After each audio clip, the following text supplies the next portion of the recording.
Agora que Cristo entrou na minha vida, irmãos, eu não vou acertar sempre. Eu não vou acertar toda hora. Eu não sou perfeito, mas Cristo muda a minha natureza. O pecado, irmãos, ele não está ligado ao comportamento humano, está ligado à sua natureza. O cachorro nasce, eu não tenho que esperar ele latir para saber se é cachorro. Né? Nasceu, vamos ver, se latir é cachorro. Aí você coça a cabeça, mas não é cruzado entre o cachorro e a cachorra? Vai miar? Não vai miar. Por que não vai miar, irmãos? Porque a sua natureza é canina. O pecado, irmãos, ele é fruto da nossa natureza pecadora. Mas quando Cristo, ele entra na minha vida, ele transforma a minha natureza. É por isso que o apóstolo Paulo diz assim, que o evangelho, ele é o poder de Deus para a salvação de todo aquele que crê. Ele é o poder de Deus para todo homem. E por que ele é o poder de Deus? Porque ele é o poder de Deus que domina o poder do pecado. Ele é o poder de Deus que domina a ação do pecado. Ele é o poder de Deus que domina a presença do pecado. Ele é o poder de Deus que exerce o domínio sobre o pecado, que tem poder sobre nós. Então, o pecado era uma consequência da minha vida de incredulidade. Depois que eu aceitei a Cristo, irmãos, o pecado se torna um acidente na minha vida. Você não sai, irmão, com o carro falando assim, hoje eu vou bater em 10 postes. Quem que faz isso, irmão? Você está indo para uma estrada, para uma viagem, com um destino certo, e de repente você erra e você se envolve num acidente. Assim é o pecado na vida do cristão. Então note que esse primeiro coração, ele está rejeitando a Deus por causa da dureza do seu coração. E o inimigo usa todos os meios para endurecer esse coração, para que ele se torne incrédulo. Mas veja o segundo coração, diz assim, quanto à semente que caiu em terreno pedregoso, esse é o caso daquele que ouve a palavra, e olha o que o texto diz, logo a recebe com alegria. Marcos diz que logo o diabo tira a palavra da mente da pessoa na primeira semente. Mas aqui essa pessoa não é tardia a receber a palavra. Essa pessoa, ela recebe com agilidade a palavra. Então o diabo não consegue tirar do coração dela. A palavra é semeada, cai no terreno, esse coração recebe a palavra. Mas olha o que diz aqui. Quanto à semente que caiu em terreno pedregoso, esse é o caso daquele que ouve a palavra e logo a recebe com alegria. Ele diz, todavia, visto que não tem raiz em si mesmo, permanece pouco tempo, quando surge alguma tribulação ou perseguição por causa da palavra, aí diz, logo a abandona.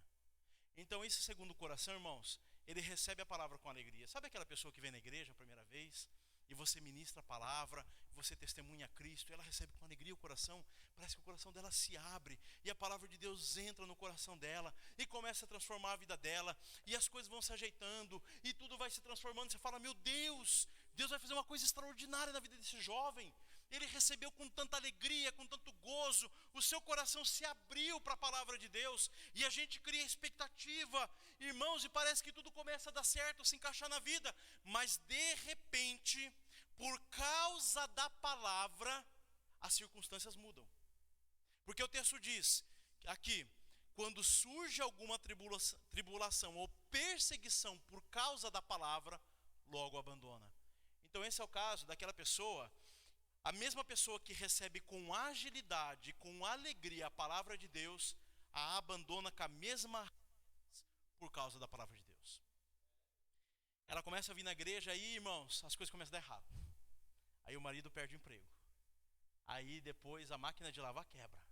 A mulher fala, que tribulação. Aí é o gerente dela que começa a perseguir ela na empresa. Porque ela é crente agora. Aí é os amigos que começam a ignorar.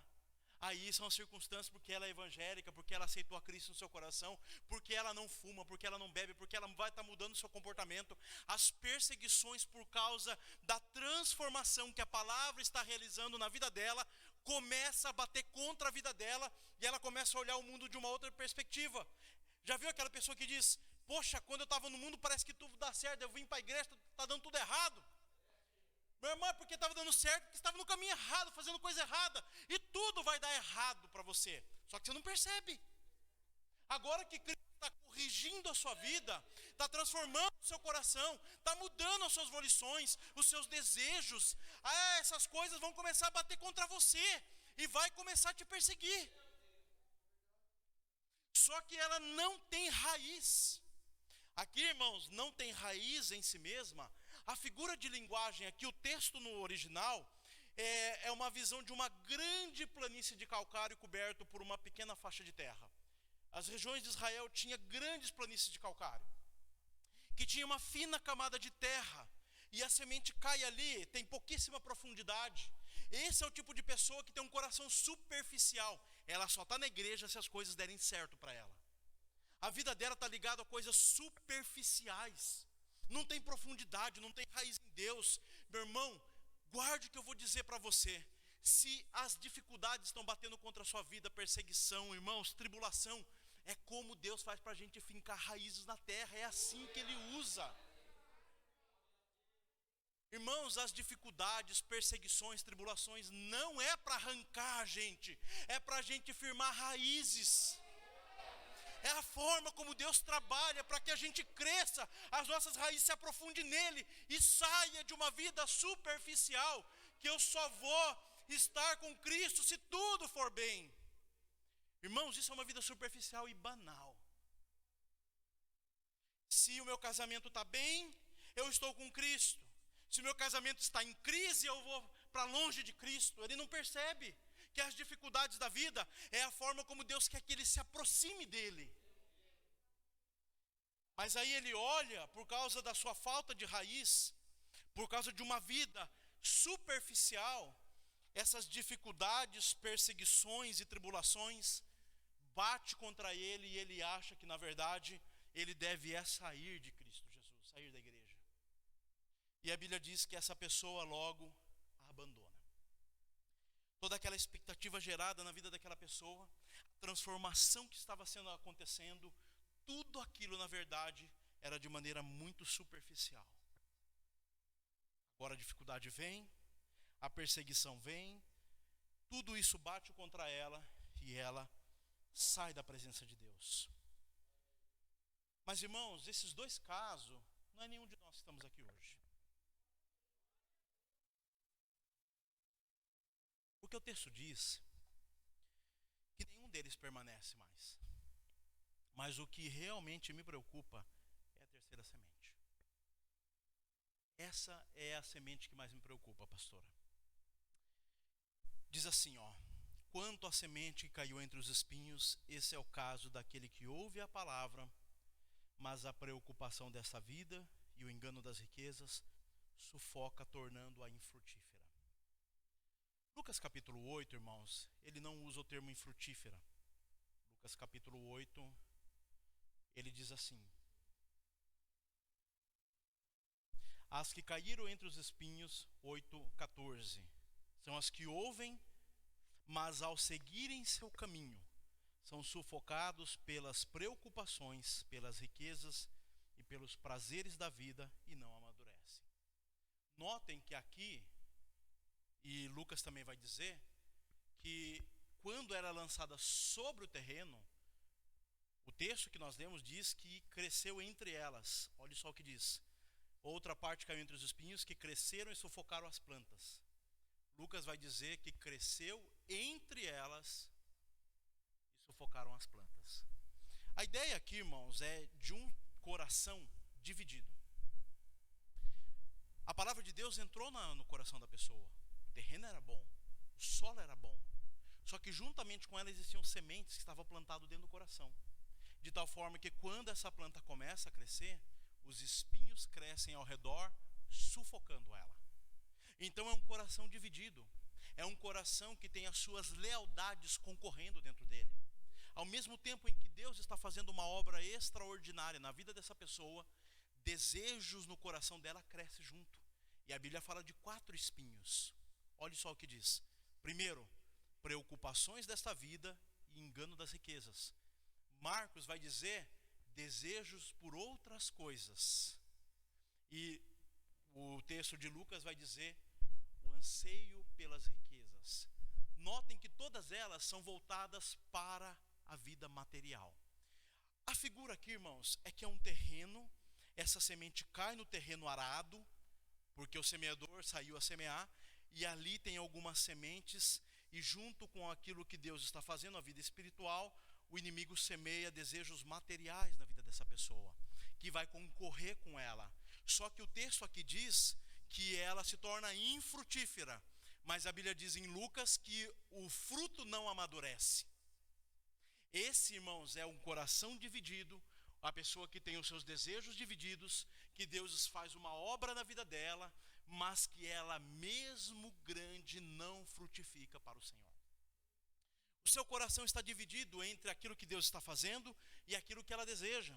Olha só o que diz, que as preocupações desta vida e o engano da riqueza sufoca. Eu acho que não tem nenhum texto que lance luz sobre as preocupações da vida, como Mateus 6, 25. Portanto, eu lhes digo, não se preocupem com sua própria vida, quanto ao que comer ou beber, nem com o seu próprio corpo, quanto ao que vestir. Não é a vida mais importante que a comida, e o corpo mais importante que a roupa? Olha só o que Jesus está dizendo no sermão. Ele está dizendo o seguinte: coloque as coisas em ordem de valor na sua vida. Você precisa comer para viver, sim ou não? Mas o que tem mais valor? A comida que você come ou o corpo que lavra a terra, peneira a semente, seca a semente, prepara a comida e depois você come? O que tem mais valor? O corpo que provê a comida ou a comida que dá sustento ao corpo? Lógico que é o corpo, que ele pode prover alimento.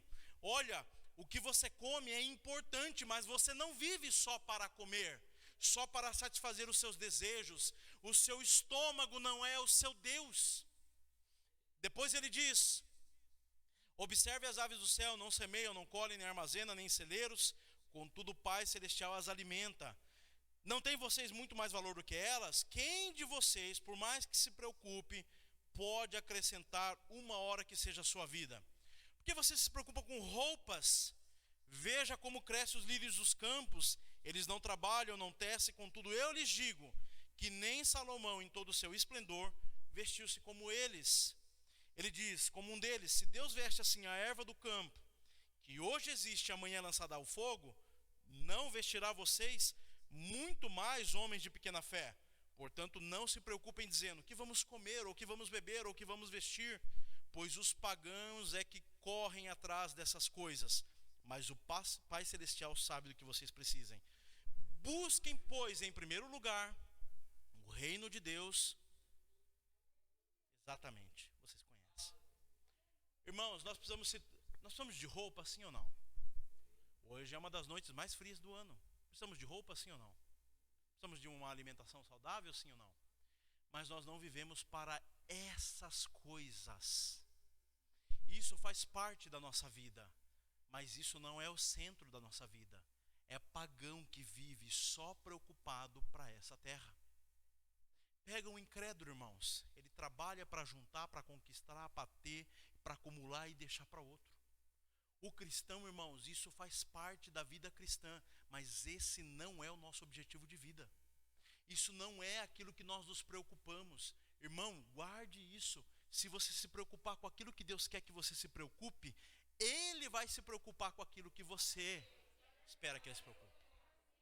Você entendeu? Eu me preocupo com aquilo que o reino precisa, e Ele se preocupa com aquilo que eu preciso. Eu gasto a minha vida me preocupando com aquilo que o reino espera de mim. E Deus, Ele se preocupa em prover tudo o que eu preciso para a minha vida. O que sufoca, irmãos, essa planta é exatamente esse desejo exacerbado por causa desta vida. Quantas e quantas milhões de pessoas perdemos, irmãos, nesses dias?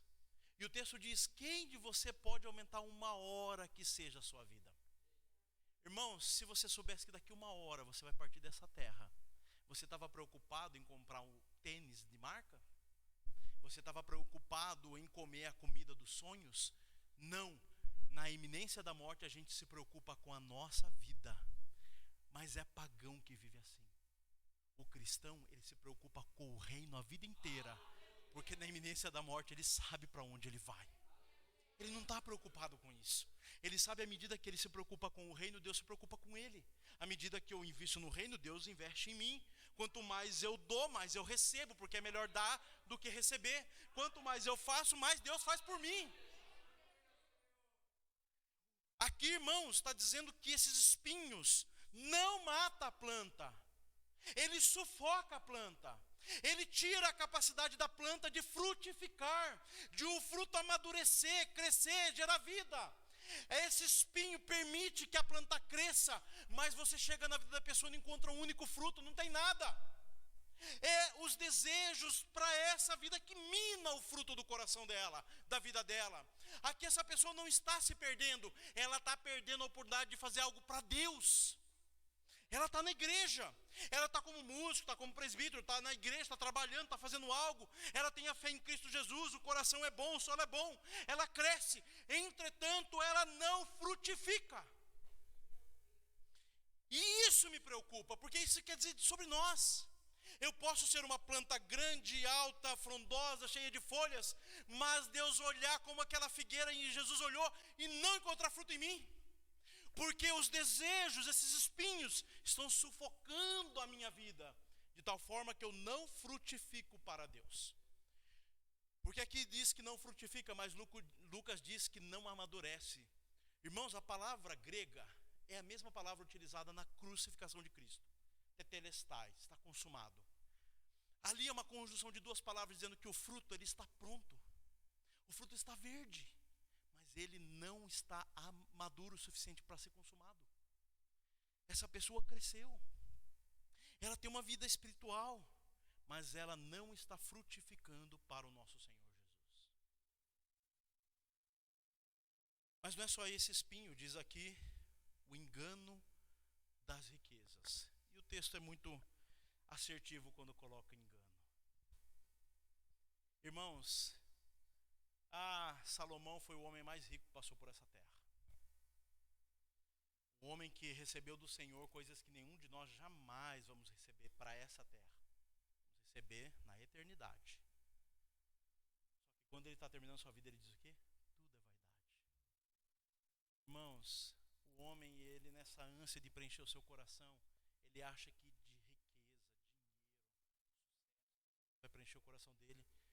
E tem um mundo de pessoas que foram sucesso na música, sucesso no cinema, sucesso em tanto lugar e fracassado na sua vida, tiraram a sua própria vida, irmãos.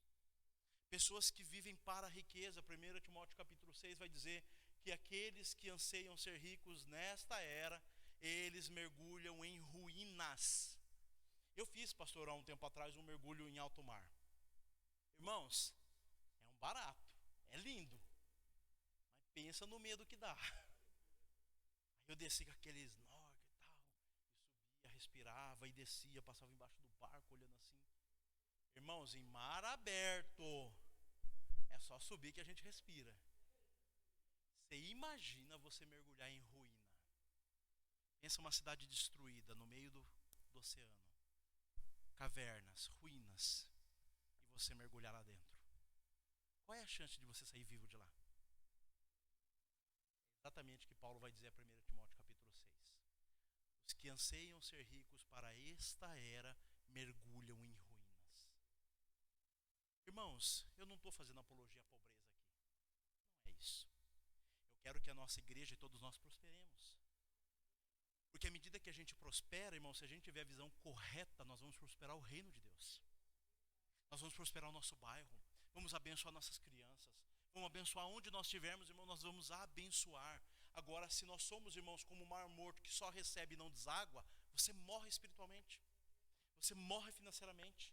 Nós temos que ser como um grande rio, irmãos. Aquilo que recebe você gera vida por onde passa.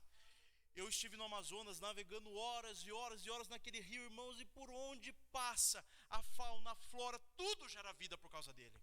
Assim deve ser o cristão. Tudo que Deus põe em sua mão é para você gerar vida.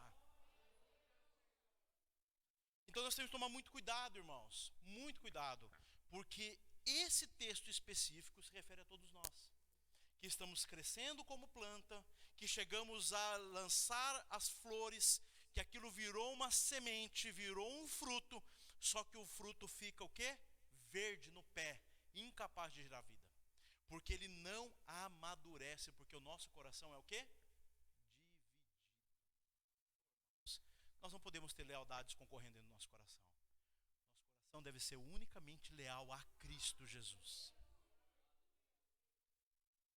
Perceba que quando Jesus ele disse essa parábola, ele fala de 4 solos, 4 corações.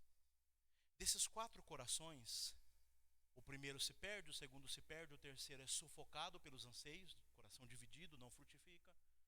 E só o quarto coração é que vai trazer frutos a 30, 60 e 100%. Note que Jesus está falando que todas as vezes que o semeador sai a semear, existe mais oposição, incredulidade, corações divididos do que um coração bom. Está dizendo que 3/4 de toda a semente acaba não frutificando. 3/4 daqueles que ouvem, ou tem um coração endurecido, ou tem um coração dividido, ou ele tem um coração superficial, de tal forma que a palavra de Deus, ela não cumpre o propósito que tem. Irmãos, isso é estarrecedor, porque isso pode ser eu, pode ser você. Pode ser aquela pessoa que está um tempo na igreja e as dificuldades vão vir para ela e ela vai embora. Aquela pessoa que entra e sai da igreja. Eu sei que aqui não tem, mas em Piracicaba tem uns camaradas, irmão. Toda época de acampamento se converte. Aqui já teve isso, pastor? Época de congresso, irmãos, vem de pá.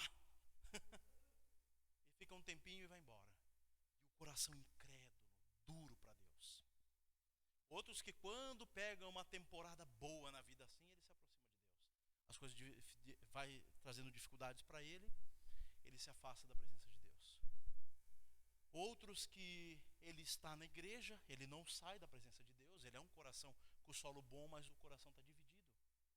De tal forma que ele tem anos e anos de Cristo, de igreja, e não tem um fruto para apresentar ao Senhor. Mas irmãos, o meu desejo do meu coração é que todos nós sejamos o 4º coração. Porque é belo, irmãos, o que Jesus diz aqui. Ele fala assim, olha, quanto à semente que caiu em boa terra, esse é o caso daquele que ouve a palavra, a entende e dá uma colheita de 100, 60 e 100%. Irmãos, é aquela pessoa que tem um coração, irmãos, sabe, que não quer relutar contra Deus. É aquele coração de Mateus capítulo 5, bem-aventurados mansos. Aquela mansidão não é uma temperança mansa, não é um tipo de temperamento, é um coração manso diante de Deus, diante dos desígnios, dos atributos, daquilo que Deus está fazendo. A figura que eu mais enxergo na Bíblia de um coração manso, irmãos, amansado pela vontade de Deus, é o apóstolo Paulo. Porque a Bíblia diz lá em Atos 26, o próprio Paulo narrando, de Lucas narrando, dizendo, Paulo, Paulo, dura coisa é recalcitrares contra o meu aguilhão. Paulo, você é como um touro, violento, bravo, nervoso, e eu sou como aquele que está aguilhando você, te colocando contra a parede, para que você faça a minha vontade. Mas Paulo é um touro bravo, que a caminho de Damasco é amansado por Deus, e ele vai para a presença de Deus, e ele entende a vontade de Deus, e está disposto a morrer por esse Deus. Isso é um coração manso diante de Deus. Ele escreve Romanos 1, eu quero ir até vocês. Ele quer dar o certificado apostólico à igreja de Roma, mas Deus quer que ele vá como prisioneiro, e ele vai. E ele se exalta das correntes, das privações, da chicotada, de tudo que ele está passando na vida dele, porque ele é um coração puro, ele é um coração correto, manso diante de Deus. E aqui diz o texto que ele recebe essa palavra. Ele ouve a palavra de Deus, e ele não questiona Deus, ele questiona o coração dele. Ele não questiona o que Deus está dizendo para ele. Ele olha, Senhor, por que meu coração está rejeitando essa palavra? Ou ele olha para dentro do coração e ele sabe que o coração dele é mau, e que Deus precisa disciplinar o coração dele. Notem que ele recebe com alegria, com bondade, o que Deus está fazendo. Ele desconfia do coração dele. É por isso que Davi diz, irmão, sobre o coração humano. É por isso que a Bíblia alerta sobre o perigo do coração humano. O que o mundo diz? Vai lá e faz o que teu coração tem vontade. Isso é um sinal atestado de suicídio, irmão. Porque o nosso coração é pecaminoso, egoísta, ambicioso, vaidoso, prepotente. Só que esse coração aqui, irmãos, não. Ele ouve a palavra e ele a entende. E talvez seja isso uma das grandes dificuldades de nós. Entender a palavra de Deus. Não nos falta ouvido, irmãos, falta entendimento. Nós estamos todos os dias, todas as semanas, diante de homens de Deus, trazendo a palavra de Deus. nos falta não é a ausência de ouvir. O que nos falta, irmão, é entender o que Deus quer para a nossa vida. É a gente ouvir e falar assim, poxa Deus, eu preciso corrigir. É eu pegar a palavra de Deus e eu falar, Senhor, eu preciso corrigir essa área da minha vida, Pai. É eu entender o que Deus está fazendo, o que Deus está realizando. E essa é uma característica de um coração bondoso, um coração ao qual Deus vai frutificar 30, 60 e 100. É um coração ensinável. Irmãos, quando nós estudamos a ética, quando nós estudamos as epístolas pastorais, para aqueles que almejam a se tornar um obreiro, você vai ler 1 Timóteo, 2 Timóteo e Tito, a tônica das 3 cartas é a mesma. Coração ensinável. E todo cristão precisa ter essa qualidade. Todo cristão precisa ter a qualidade de ser um coração ensinável. Aquele que busca entender a vontade de Deus. Aquele que busca se apresentar diante de Deus como alguém puro, santo, imaculado diante de um Deus santo e poderoso. Aquele que busca entender qual é a vontade de Deus para a vida dele.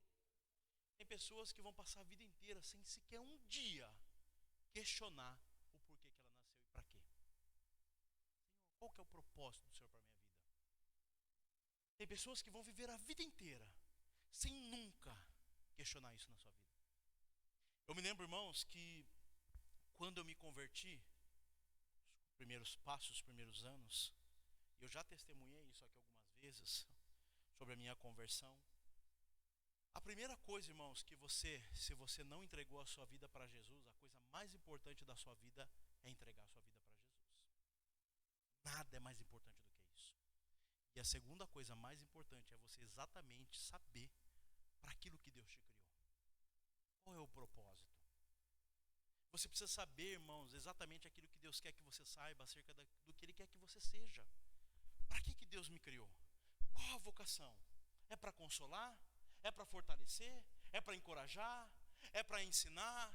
Para que Deus me chamou? Para evangelizar? Qual que é o chamado de Deus? Qual é a vocação de Deus para a minha vida? Eu não posso passar, irmãos, uma vida inteira dentro da igreja sem entendimento. Veja que a palavra diz que nós devemos ter um culto racional. Irmãos, o evangelho não está ligado só a emoções, ela faz parte, mas ela está ligado ao entendimento. Para que eu nasci? Por que eu estou nessa igreja? Irmãos, a minha igreja está passando uma situação dificílima. Acabou a pandemia, não. No ano passado, para esse ano, todo o corpo de obreiros foi embora da igreja. Ministério Louvor, todo mundo. E um dia um irmão falou para mim assim, falou, Carias, por que você não muda de igreja, cara? Vai para São Paulo, vai na igreja X, Y, tal. Tem a ver com você, tem a ver com missões. Eu falei para ele, irmão, Deus me chamou para ser missionário. Missionário vai para onde todo mundo está correndo, irmão. Vai para implantar igreja, para quebrar pedra. E eu sei que Deus me chamou para isso. Ou será que Deus me chamou para assumir uma mega igreja, uma mega church? Não. Deus me chamou para ir para um lugar onde todo mundo está correndo. Para lugar difícil, porque Deus me chamou para ser missionário. Enviado. Falei para ele, leia, a Bíblia fala no Novo Testamento, cita 4, 5 missionários só, no Novo Testamento inteiro. E veja a vida desses camaradas. Eu não tenho ilusão. E eu sei que Deus me chamou para essa igreja. Apesar de todas as dificuldades. E se um dia tiver só eu e o pastor, nós vamos recomeçar e recomeçar de novo. Porque eu sei que Deus me chamou para isso. Eu tenho entendimento. Que não é o número de pessoas, a arrecadação. Nada disso importa. Se Ele quiser, Ele faz. Se Ele não quiser, Ele não faz. Irmãos, Deus me chamou para pregar a palavra dEle. Eu já tive a alegria, irmãos, de pregar para 1, para 2, para 3, para 1000. Isso não tem importância, irmãos. O que importa é eu saber para aquilo que Deus me chamou e ser leal àquilo que Ele me chamou. Sabe, irmãos, eu vi um testemunho de um pastor contando esses dias, né? Ele foi convidar um irmão para pregar na igreja dele.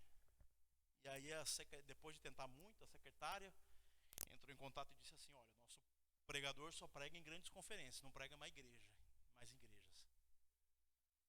Aí o pastor falando, né, tipo, gente, como assim? Como não prega mais em igrejas, só grandes conferências? A pessoa não entendeu para que ela foi chamada. Porque nada é mais sublime do que o que Cristo fez na cruz e ele levantou a sua igreja sobre a terra. A igreja foi o plano de Deus, irmãos. Era levantar uma igreja. E a igreja de Cristo precisa ser amada. Como é que, por causa da visibilidade do camarada, ele para de pregar em igreja porque ele só prega em congresso agora? Acima de 1.000 pessoas. Não sabe para que ele foi chamado. Porque, irmãos, ele não veio para se apresentar na terra. Ele veio para ser testemunha. Ele não veio para se apresentar. Isso aqui não é um palco, isso aqui é um púlpito. Você entendeu? Aí a pessoa não sabe para que ela foi chamada e ela se frustra. Irmãos, esse coração que frutifica é um coração que entende aonde ele está. Entende para que ele foi feito. Esse é o coração que dá 30, 60 e 100%. Irmãos, guarde o que eu vou dizer. Algumas pessoas Deus vai levantar nessa terra para ser como um Billy Graham, irmãos. Ficou a 100%, irmãos. Por onde passou esse homem, converteu milhares. Alguns Deus chama com essa capacidade. Outros Deus chama como o missionário Manuel de Melo, que frutificou a 70% e alcançou nossa nação e as nações da terra também. A outros Deus vai frutificar como 30, abençoando essa cidade. Mas o fato não é de quantos frutos você carrega na cesta, irmãos. É qual tipo de fruto você vai entregar para Cristo. Não está falando de números aqui, irmãos, é da qualidade do fruto. Entendeu? Esse coração é o coração que frutifica. Não é porque o que frutifica 70 frutifica mais do que o frutifica 30. Não. É a qualidade desse fruto, irmãos. Fruto de gratidão ao Senhor, honrar a Deus. Chegar diante do Senhor e falar: Senhor, está aqui a minha família, Pai. Meus filhos, Senhor. Está aqui, Senhor, aqueles que o Senhor me confiou. Está aqui o rebanho que o Senhor me confiou. Irmãos, deixa eu encerrar, se você puder ficar em pé, com...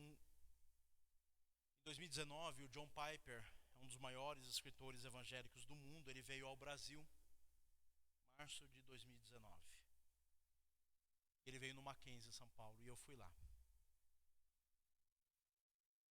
Eu leio os livros dele há muitos anos. Uma admiração, uma inspiração. O dia que aquele homem entrou dentro do Mackenzie, uma simplicidade, uma humildade, cumprimentando um por um, irmãos. Sentou e começou uma perguntas ao pastor John Piper. E uma das perguntas foi de um pastor, falou assim: pastor, eu moro numa cidade pequena, numa igreja pequena, e às vezes eu penso que talvez para que meu ministério seja mais relevante eu tenho que ir para uma cidade grande, para que o meu ministério tenha maior relevância nessa terra, para que eu consiga alcançar mais pessoas, tenha mais visibilidade, o nome de Cristo seja cada vez mais glorificado. Falou para ele, falou: pastor João, o que o senhor acha? Irmãos, eu levei a resposta dele foi como um chute no meu peito. Porque ele disse assim, falou: irmãos, não sei se vocês sabem, mas o escritório do Billy Graham fica na minha cidade. Um prédio, tem 200 funcionários trabalhando. Falou: a secretária do Billy Graham é membro da minha família, da minha igreja. E um dia, depois daquelas megas cruzadas, Billy Graham, isso há muitos anos, chamou todo mundo dentro do escritório, lá no prédio dele, e foi agradecendo um por todo o trabalho naquele ano, e ele disse naquele dia: eu quero dizer para vocês que naquele dia da coroação, o dia em que Cristo nos der a nossa coroa, eu sei que muitos de vocês estarão à minha frente naquele dia. E alguns olharam assim, achando que era um pouco de... o Billy Graham tentando usar de falsa modéstia, né? E ele percebeu na hora. E ele disse assim: eu não estou usando de falsa modéstia. Porque a maioria das pessoas acham que Deus retribui é pelo número, sendo que ele retribui é pela fidelidade. O nosso galardão não é números. Tem pessoas que ganharam milhares e perderam a sua vida e perderam o galardão. Quantos exemplos a gente tem? Mas a Bíblia diz: aquele que permanecer fiel até o fim receberá a coroa.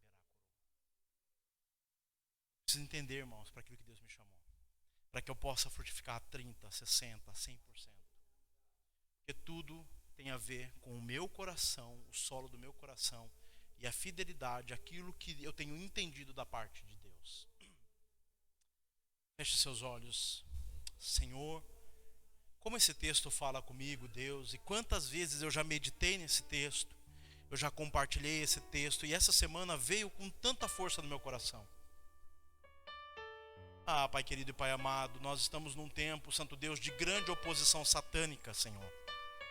Nós olhamos a parábola do semeador e percebemos que Satanás não é passivo à obra do Senhor na terra.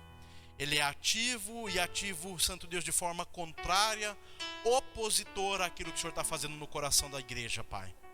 Satanás, ele não olha, Santo Deus, com passividade o que o Senhor realiza.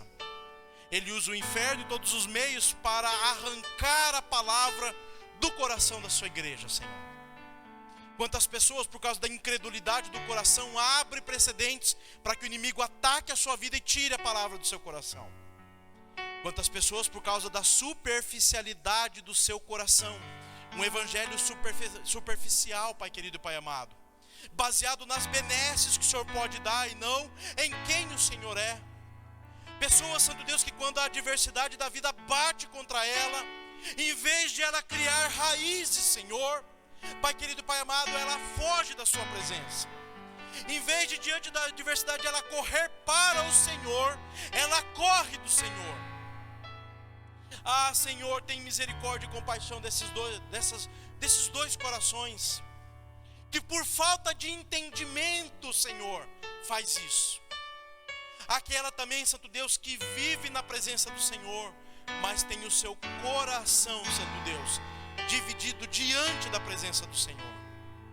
Por falta de entendimento, Pai, das coisas espirituais, seus olhos estão fixados nessa terra, no que ela pode conquistar, no que ela pode ganhar, no que ela pode comer, quanto ela pode se vestir, Senhor, nas suas conquistas, nos seus feitos para essa terra. Senhor, são pessoas desconhecidas do céu, às vezes de sucesso na terra, Pai.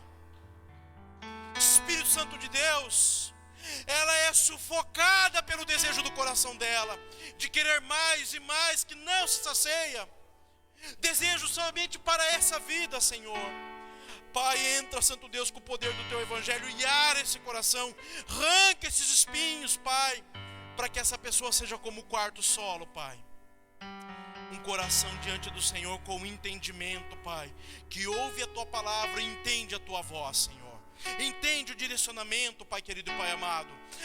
Senhor, que se expõe, Santo Deus, como a semente se expõe periodicamente à chuva, ela se expõe à sua palavra, Senhor. Periodicamente, dia após dia, ela põe o solo do seu coração diante do poder da sua palavra. Senhor, esse coração vai frutificar e vai dar um fruto bom, com qualidade, para louvor e glória do Teu nome, Senhor. Que o Senhor encontre em nós esse tipo de coração, um coração de qualidade, um coração que abre o solo do seu coração para ouvir a Tua palavra, para frutificar, para entender, Santo Deus, para aquilo que ela foi criada, Pai. Faz isso por amor ao Teu nome, Senhor, porque como nós estamos aqui, Senhor, tudo é para o Senhor, Pai. Que a nossa vida, Pai, todos os nossos frutos, Santo Deus, seja para o Senhor, para honrar o Teu nome, honrar, Santo Deus, o Teu nome, para que o Cordeiro receba a honra pelo seu sacrifício, Senhor. Faz isso, Pai, arranca as ervas daninhas do nosso coração, tira as sementes do nosso coração, sementes de espinho, Pai, que está semeado juntamente com o nosso coração. Muda os desejos, as volições, as ambições do nosso coração, Pai. Faz isso por amor ao Teu nome, Senhor.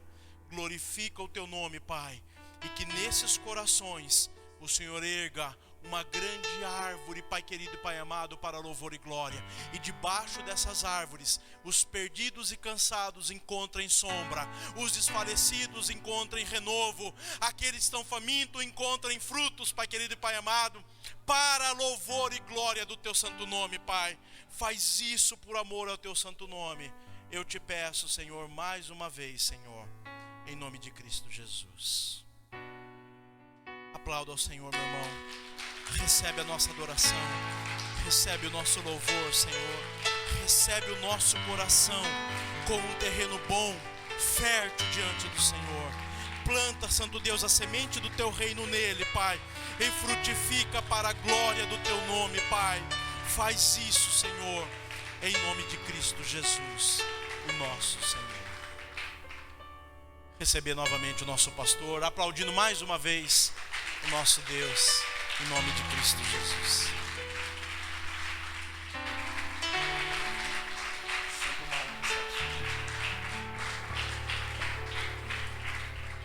Glória a Deus. Amém, igreja? É tudo sobre Ele, né? Que palavra. Que palavra.